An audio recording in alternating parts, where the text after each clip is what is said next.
Right, our rice is reducing, so we're going to start in on our vegetables. What we're going to do is we're going to take about a tablespoon to 2 tablespoons of butter, and we're liberally going to butter the bottom of our baking dish. All right, when that's all done, we're going to set it aside. Then we're going to take our tomato.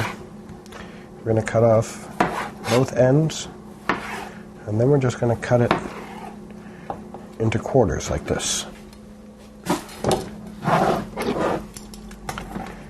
Now we're going to open our can of chipotles.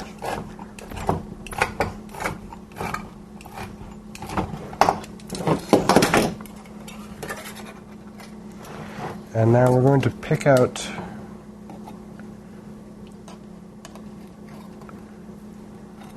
four of these. And then we're just going to mince them up. They're very, very soft, but they're very, very messy.